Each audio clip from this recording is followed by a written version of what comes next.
Donc, deuxième mission où je vous suis, pour le coup. Première fois où je viens à Madagascar avec vous. C'était vraiment incroyable. Vraiment, vraiment, c'est quelque chose d'unique de suivre une mission humanitaire. Enfin, d'un point de vue extérieur, en tout cas, c'était vraiment quelque chose d'incroyable et de mémorable. La population Madagascar, moi, j'ai trouvé les gens adorables. Vraiment très gentils, une population assez avenante pour le coup. Même au niveau, tu vois, de la photo, du film, etc. C'est des gens qui étaient très très gentils et enfin, ça donne vraiment envie d'aider, quoi, hein, pour le coup. Donc, est-ce que tu peux me rappeler quel était l'objectif principal de cette mission, particulièrement? Alors l'objectif principal de cette mission, c'était avant tout une mission exploratrice. Ça faisait des années qu'on n'était pas allé à Madagascar, depuis le Covid notamment.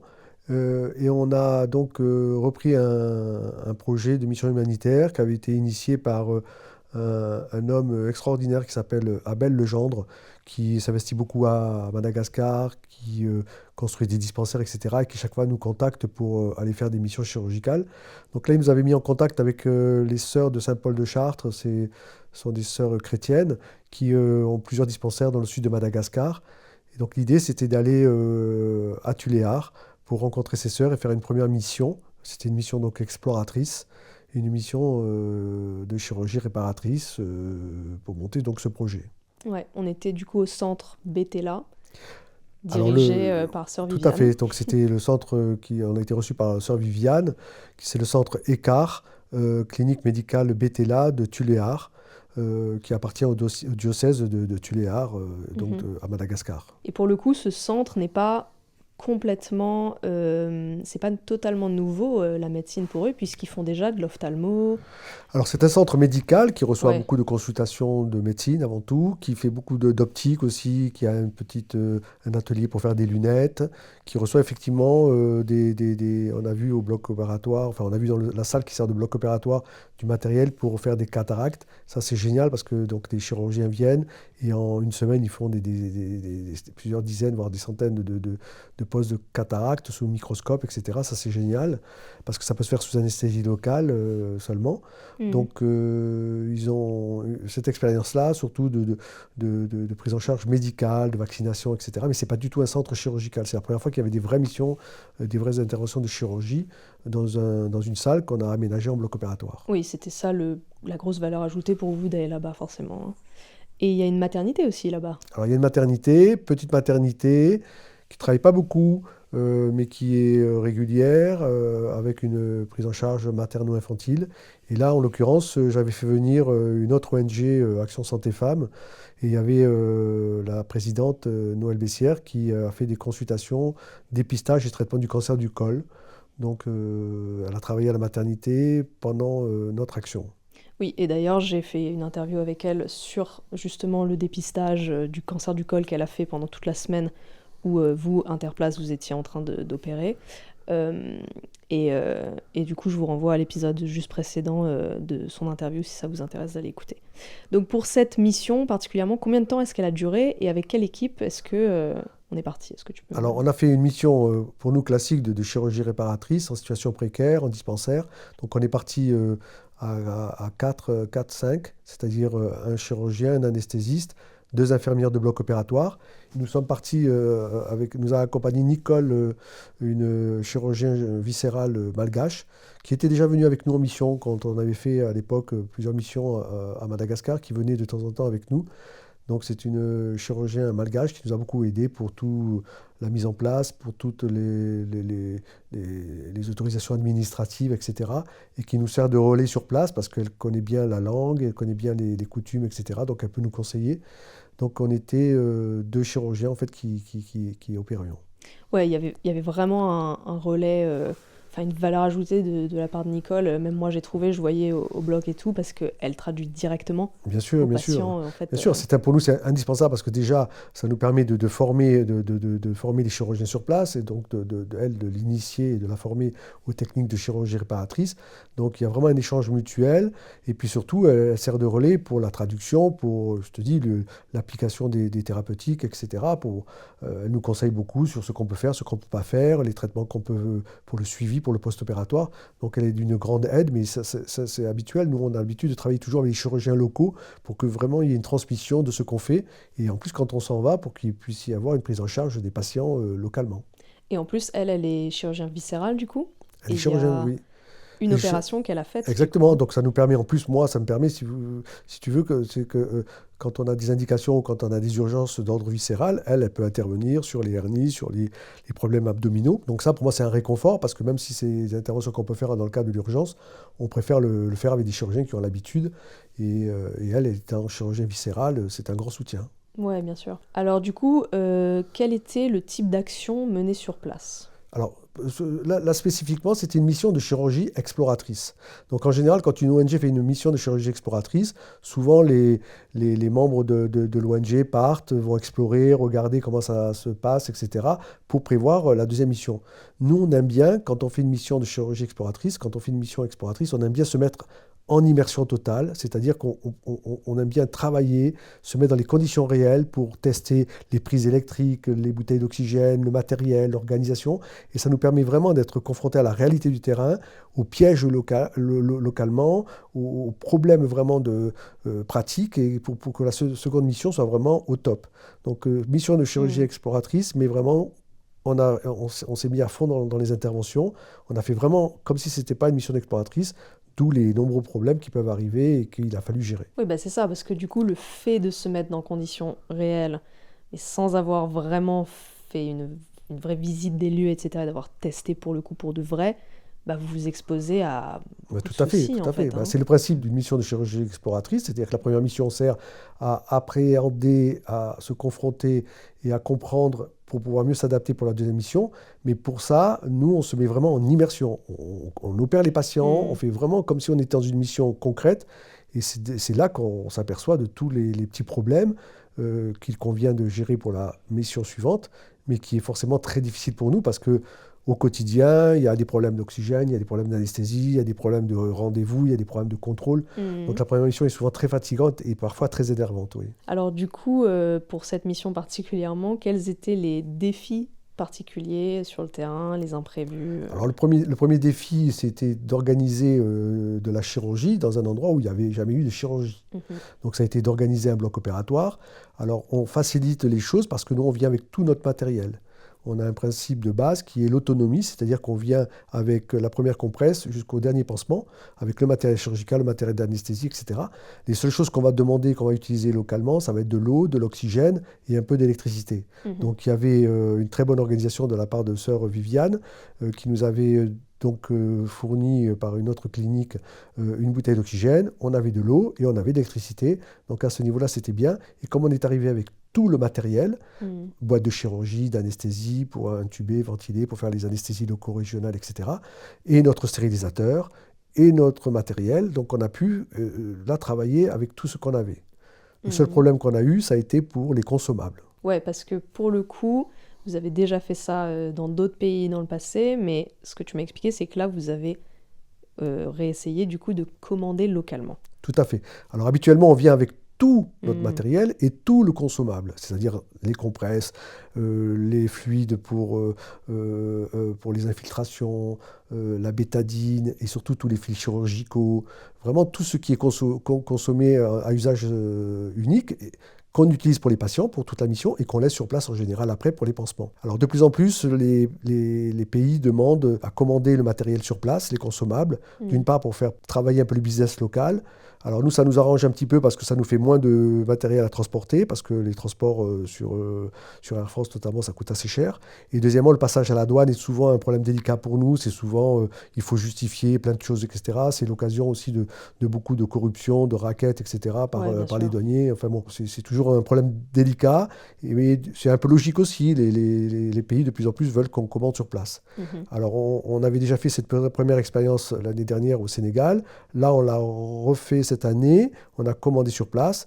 Mais c'est vraiment, le résultat est vraiment mitigé. Ouais. Donc c'est très mitigé parce que le premier problème qu'on a eu, c'est qu'il y a des surfacturations, c'est-à-dire que localement, déjà, la note qu'on nous a proposée était quasiment le double de la note habituelle. Donc déjà, on était un peu choqués parce que c'était beaucoup plus cher. Deuxièmement, les quantités étaient énormes par rapport à ce qu'on avait commandé. Il y avait des erreurs énormes.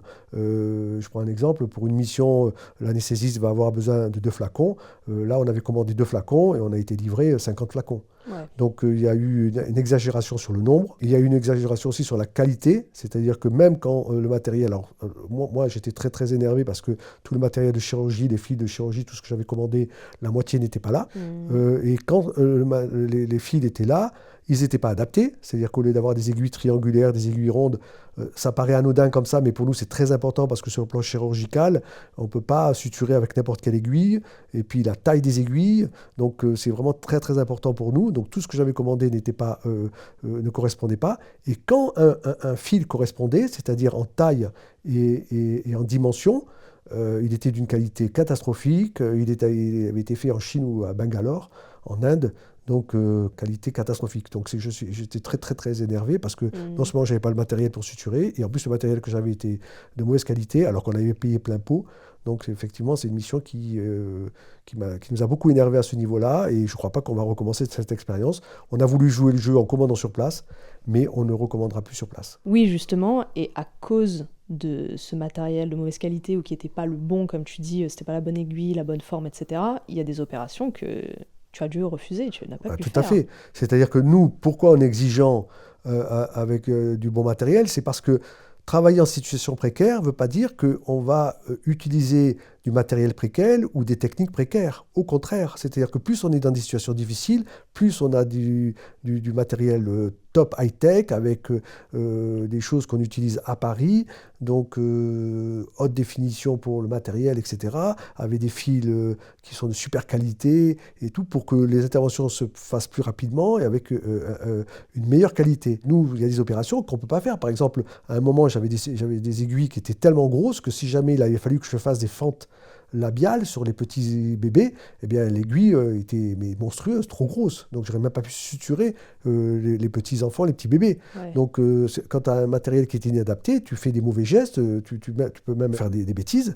Donc il y a des interventions qu'on a dû annuler parce qu'on n'avait pas assez de fils, des gros fils, etc., pour des tumeurs et tout. Donc effectivement, on a dû là... Mais quelque part, ça fait partie aussi de la mission d'exploration. La mission d'exploration, c'est justement de se confronter à toutes ces difficultés de dernière minute qui font que on va s'adapter. Donc là, la prochaine fois, je sais qu'il y a certains fils que je vais être obligé d'amener. Je vais faire ma commande personnelle. Je vais venir avec mon matériel pour anticiper sur ce problème. Ça fait partie un petit peu du jeu de la mission d'exploration, sauf que habituellement, les ONG en général se contentent simplement de visiter, de regarder, prendre des photos, etc. Tandis que nous, le fait de se mettre en immersion, ça nous confronte directement à la réalité. Ça, c'est le côté positif. Le côté négatif, c'est que la mission est fatigante et beaucoup énervante. À titre moi personnel, j'étais assez énervé. Il y a certains jours, j'étais même très énervé. Bah oui, non, mais à juste titre, surtout de la déception de se dire j'ai pas le matos que j'ai commandé, etc. Enfin, ça rend fou, quoi. Ah bah oui, moi ça me rend hystérique parce Bien que sûr. tu veux ne pas pouvoir faire l'intervention parce que tu n'as pas les fils, ouais. ou quand tu fais une intervention, tu sais que tu fais prendre des risques aux patients ou aux suites opératoires, etc. Tu peux pas demander à un artisan de faire un mauvais boulot avec des mauvais instruments, c'est insupportable. Bien sûr, surtout la chirurgie. Surtout de la chirurgie, bien sûr. Après, là, du coup, l'idée, c'est du coup de s'adapter. Et vous vous êtes Alors on adapté. s'adapte. Alors, donc nous, en plus, on a un pouvoir d'adaptation qui fait que notre longue expérience de travail, on s'adapte à beaucoup de choses, mais sans remettre en question la sécurité pour le patient. Ah oui. Donc on s'adapte, bien sûr, parce que moi, j'ai des collègues qui ne pourraient pas faire de ce type d'intervention sans lumière, dans des conditions difficiles, sans matériel, avec des fils inadaptés, des instruments qui... Non, ça c'est sûr qu'on a un fort pouvoir d'adaptation, mais il y a une limite. Voilà, Bien la sûr. limite, elle n'est pas pour nous, elle est pour le patient. Ah bah oui, non mais clairement. Il existe aussi dans ces missions d'exploration beaucoup de difficultés que l'on rencontre par rapport à l'organisation. Et comme c'est un endroit où il n'y a jamais eu de chirurgie, il faut comprendre que le personnel qui nous entoure, ce ne sont pas des chirurgiens. Donc, par exemple, pour les consultations, pour comprendre la convocation des patients, pour comprendre l'ordre des blocs opératoires, tout ça, ça nécessite une éducation, une formation. Donc, on a profité pendant cette mission d'ailleurs de faire des cours de chirurgie, de technique opératoire, enfin surtout de suture chirurgicale pour les infirmiers, pour les médecins, pour qu'ils apprennent à bien suturer quand ils reçoivent des urgences, des plaies, etc. Et ça nous permettait aussi de bien se lier, les faire venir au bloc opératoire pour qu'ils comprennent ce qu'on faisait. D'une part, ça nous sert, nous, à mieux organiser le bloc opératoire. Ça nous sert aussi pour les prochaines missions pour qu'ils puissent sélectionner les patients. C'est-à-dire que comme ils viennent au bloc opératoire, ils voient ce qu'on fait, ils voient le type de chirurgie que l'on fait. Et comme ça, quand ils vont avoir en consultation ce type de pathologie, ils vont pouvoir garder les patients pour pouvoir les faire venir à la prochaine opération. Donc la difficulté aussi, c'est de travailler dans un environnement où il n'y a jamais eu de chirurgie. Donc ça prend du temps, ça prend plusieurs jours. Par exemple, moi, avant chaque opération, je fais doucher les patients. Tous les patients sont douchés, lavés avec de l'eau et du savon, avant de venir sur le bloc opératoire, sur la table d'opération, pour limiter les infections. Bon, ben là, il n'y avait pas de douche. Donc il a fallu organiser rapidement une douche en extérieur. Et ça a été très bien fait parce que l'organisation était super. Et en une après-midi, Sœur Viviane, elle nous a fait monter une douche avec tout ce qu'il fallait. Et tous les patients ont pu être douchés. Ça, c'était félicitations à Sœur Viviane. Mais tu vois, ce sont des adaptations que l'on fait par rapport à l'environnement. Donc chaque fois, on a eu un gros problème aussi sur la convocation des patients. C'est-à-dire que, par exemple, nous, souvent en case de santé, les patients viennent tous le jour même. Le matin, ils sont tous là. Ce qui veut dire qu'en fonction du timing, on va pouvoir en prendre un, le mettre sur une table, faire une anesthésie locale. Si l'anesthésie générale, par exemple, une anesthésie générale prend beaucoup de temps, eh bien pendant ce temps, sur la deuxième opération, sur la deuxième table d'opération, moi, je vais pouvoir faire une ou deux locales, etc. Là, ils avaient convoqué les patients, comme en médecine, le matin, l'après-midi, etc. Donc, voilà, on a eu des problèmes de timing et de convocation. Et tout ça, bon, ça a été noté. Et puis, on ne reproduira pas la même bêtise la prochaine fois. Ouais, vous n'avez pas pu... En fait, vous avez été plus limité par rapport à votre potentiel d'adaptabilité du fait que les patients n'étaient pas là tous depuis le matin. Oui. Et c'est ça que tu m'as dit sur place. Tu m'as dit, mais il faut qu'ils soient tous là le matin. Parce que nous, regarde, il y a un changement de plan, last minute, machin, quelque chose qui prend plus de temps. Là, j'aurais pu faire une locale super vite. Bien sûr. Et le patient n'est pas là. Et de surcroît, l'activité, par exemple, du centre BTLA, c'est que, par exemple, ils ont un rythme. Ils travaillent de 8h30 à 11h30 et ils s'arrêtent jusqu'à 15h. Et ils font 15h, 18h. Donc tu vois, parce qu'il fait très chaud, c'est l'après-midi, ils ont un rythme habituel, ce que je comprends et ce qui est normal. Donc à nous de nous adapter aussi. Mais nous, quand on vient sur une mission chirurgicale de 8-10 jours, on ne peut pas s'arrêter de midi jusqu'à 15h. On ne peut pas. Non. Nous, on mange tac, tac, tac, rapido en 2 minutes. Et pendant ces 3 heures-là, donc là, on a fait venir les patients et on s'en occupe tout seul.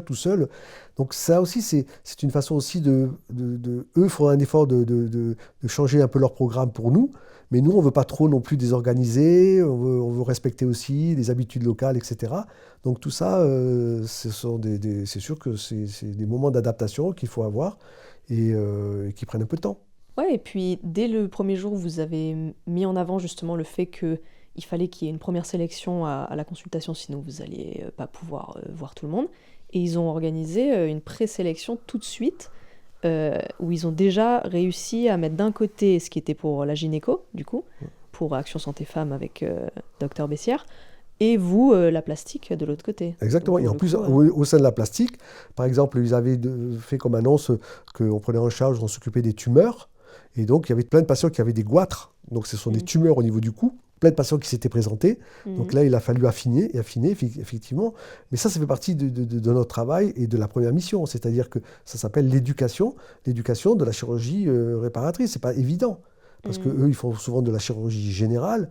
Et donc, pour un patient, une tumeur au niveau du cou, une tumeur au niveau de l'épaule, une tumeur au niveau de la main, il ne fait pas la différence entre chirurgie réparatrice et chirurgie ORL ou chirurgie thoracique. Donc, pour lui, une boule, c'est une boule, quoi. Une tumeur, c'est une tumeur. Donc là, on a affiné un petit peu les choses, effectivement. À la consultation, on a vu plein de goitres qu'on a reconvoqués pour d'autres chirurgiens. Mais effectivement, ça fait partie de cette première mission d'exploration où on doit mutuellement leur présenter, leur montrer ce que c'est la chirurgie réparatrice. Et encore, là, ça s'est très bien passé, parce qu'il nous est arrivé d'être en case de santé en Afrique, etc., et d'avoir la première consultation, des consultations de 300 personnes. Ah ouais, okay. C'est-à-dire que tout le monde venait. Tout le monde venait pour une grippe, pour un truc, pour tout et n'importe quoi, parce que pour eux, il y avait des docteurs étrangers qui étaient là. Donc pour eux, ils soignaient tout. Tout le monde Donc vient, ouais. à la fois, tu avais la grand-mère qui avait de l'arthrose, tu avais la grand-mère qui avait plus ses règles, tu avais l'autre qui avait mal au dos, tu avais l'autre que... Donc Ouais, ouais, ouais. effectivement, la consultation doit être vraiment sélectionnée avant, et ça fait partie des médecins locaux qui doivent sélectionner. Donc ça, c'est un travail de relation, de compréhension et d'échange. C'est pour ça que plus on revient au même endroit, plus les missions sont sélectionnées. Mais la Mhm. première mission, il faut accepter qu'il y ait des patients qui viennent par erreur, quoi. Bah oui, forcément. Et d'ailleurs, il y a une anecdote assez drôle que je me souviens que Docteur Bessière nous a raconté justement à midi un jour. C'est que je crois qu'il y avait ils avaient fait venir un cardiologue au centre Bétella une fois et ils avaient fait une annonce pour dire bah venez, il y a un cardiologue qui va être là pour les problèmes de cœur. Et il y a apparemment beaucoup de patients qui sont arrivés chez le cardiologue parce qu'ils avaient des problèmes de cœur mais relationnels, d'émotions.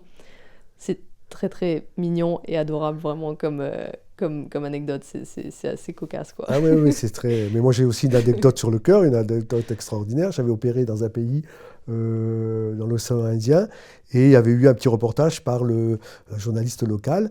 Et moi, pendant l'intervention, j'expliquais que c'était important d'opérer en chirurgie plastique. On opérait vraiment avec beaucoup de sensibilité, que la chirurgie plastique était une chirurgie où il fallait être un peu artistique. Et j'avais employé l'expression qu'il fallait opérer avec son cœur. Mhm. Vraiment, il fallait vraiment tout donner. Et j'avais sorti l'expression, il faut opérer avec son cœur.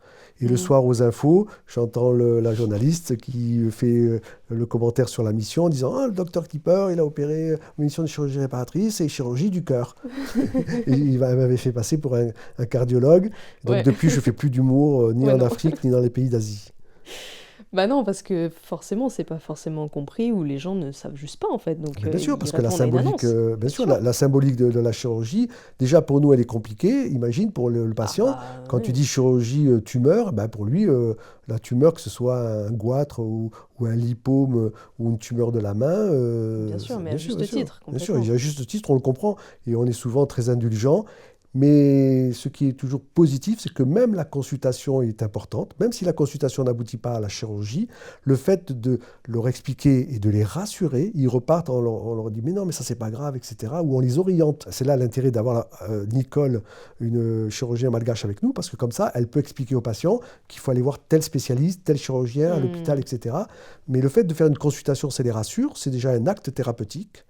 Et en plus, on les oriente, mais on est très indulgent sur les premières missions, bien sûr. Parfois, on rigole, mais on le comprend et on C'est complètement reste normal. toujours, on reste toujours Hmm. thérapeutique, quoi, bien sûr. Et du coup, le but aussi d'une mission d'exploration comme celle-ci, c'était d'aller visiter des dispensaires, Alors, bien d'essayer sûr, donc de... une mission d'exploration, ça permet d'une part d'aller sur place, donc commencer une première mission, se mettre en immersion pour vraiment tester tout l'environnement pour pouvoir adapter la mission suivante, voire les missions suivantes. Et c'est aussi une façon d'explorer tout le tissu social, médical, relationnel, c'est-à-dire voir les autres spécialités qui sont aux environs. Parce que quand on opère, ben, on s'en va, après l'opération, on s'en va. Si jamais il y a des suites opératoires, ben, c'est bien de savoir que dans tel hôpital, il y a tel collègue. Ça nous permet de créer un réseau social de copains, de confrères, etc. Et ça nous permet également d'aller dans les dispensaires aux environs. Donc là, on a été dans 2 dispensaires. Un dispensaire dans le sud de Tuléar qui s'appelle Ankoronga, qui appartient toujours au diocèse des Sœurs de Saint-Paul de Chartres. Et un peu dans le nord, on a été à Madiorano.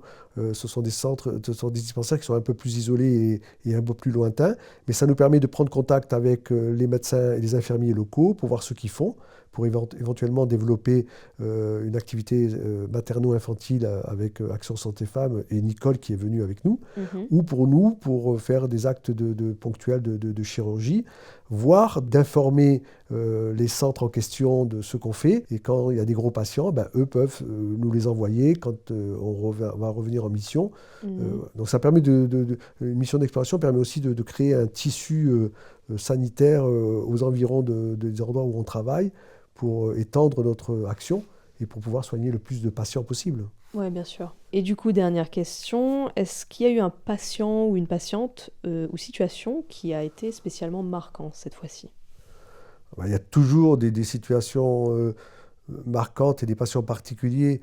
Tu sais, parfois, nous, on a des patients qui ne sont pas photogéniques, qui sont très discrets, etc., mais Hmm. pour lequel même parfois on ne sait pas, on a changé la vie, on a changé une histoire, on peut pas connaître tout de tous les patients, surtout dans ces milieux-là, parce qu'on n'a pas le langage, on n'a pas les références culturelles, etc.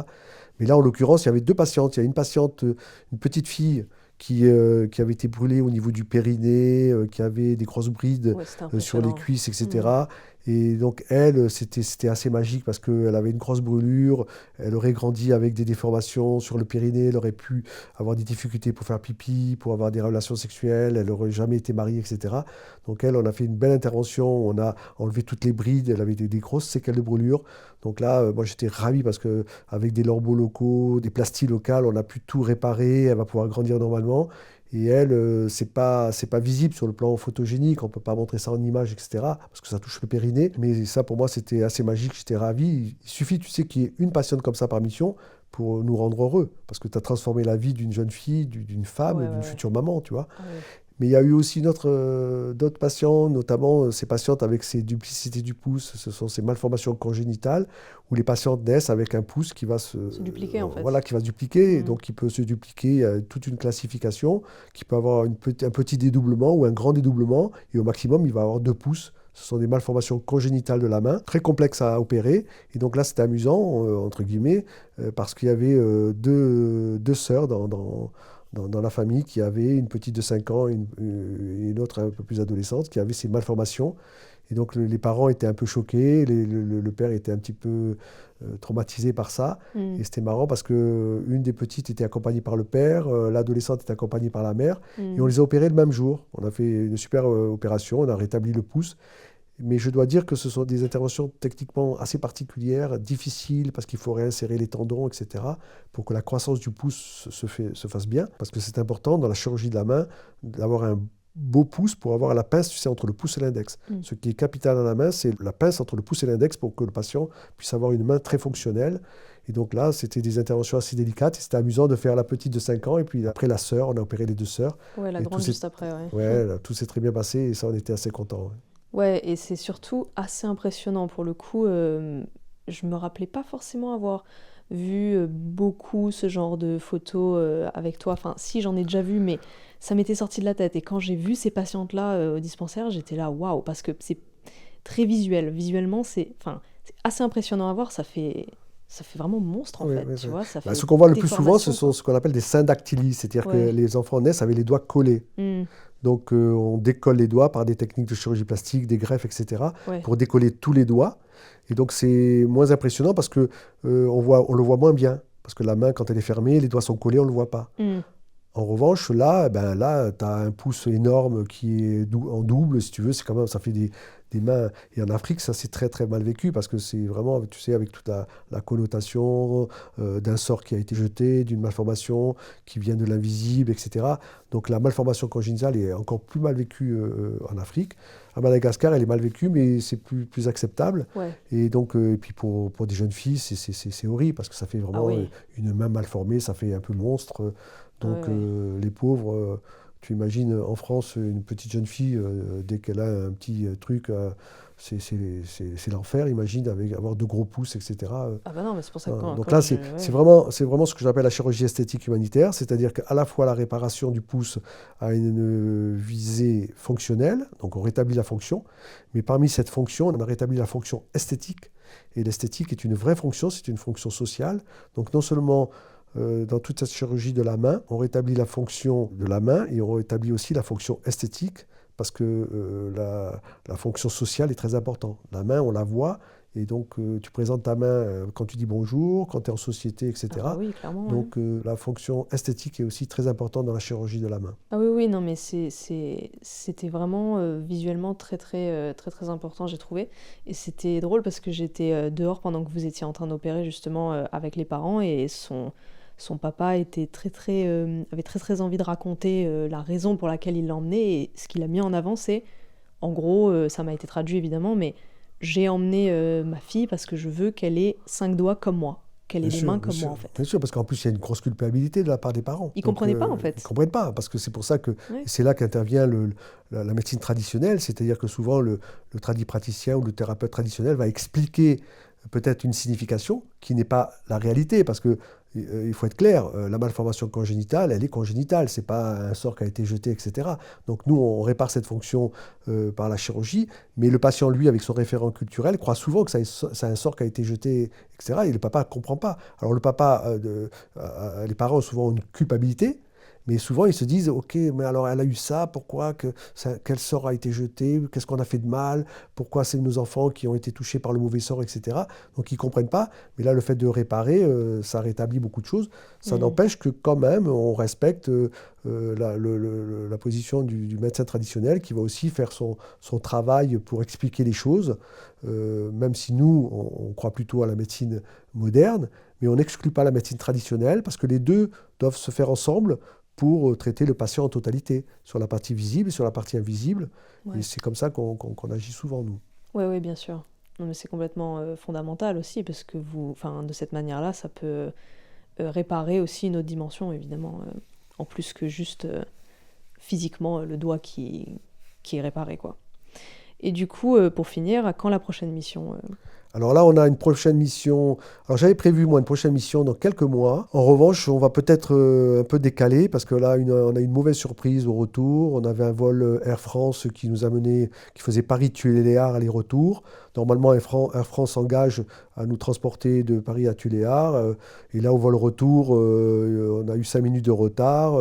Air France n'a pas voulu nous laisser embarquer. Donc, on a été obligé une partie d'équipe est rentrée 3 jours après. Donc on a été dans de grandes difficultés, on avait beaucoup de bagages. Donc ça, c'est assez insupportable. Ce qui fait que ces Mm. vols-là que vend Air France avec une correspondance à Tana, finalement, ne sont pas fiables. Donc la prochaine fois, on sera obligé de vraiment s'arrêter à Tana. Donc ça nous fait perdre une journée, ça nous fait perdre du fric parce qu'il va falloir aller à l'hôtel, Mm. perdre du temps. Donc ça va être 2 jours pour y aller, 2 jours pour venir. Ça va faire 4 jours. Donc je pense que du coup, on va... Vu que ça nous fait des frais supplémentaires et des périodes un peu plus longues, on va décaler, on va y aller dans quelques mois. Ouais. Voilà. Ok, mais le plan est quand même d'y retourner Ah, le là-bas. plan est d'y retourner, bien sûr, Mhm. pour y aller 2, 3 fois, bien sûr, pour essayer de construire un projet de manière pérenne, pour apporter dans cette région du sud du Madagascar qui est vraiment très pauvre, hein. Ah Bon, oui, oui, non, mais on a tu vu, disais hein, que ouais. les gens, c'est vrai que moi j'ai trouvé que les gens étaient souriants, adorables, il n'y a Ah pas oui. d'agressivité, c'est vraiment... mais tu as vu la pauvreté, Ah oui, non, c'est c'est... c'est fou, c'est Mm. un pays, mais quand tu vois ces enfants sur les trottoirs, etc., moi, on est toujours attendri par ces Malgaches qui sont une population très gentille, mais cette pauvreté est insupportable. Donc vraiment, on a envie de s'investir et on va y retourner, bien sûr, parce qu'il y a tellement de choses à faire.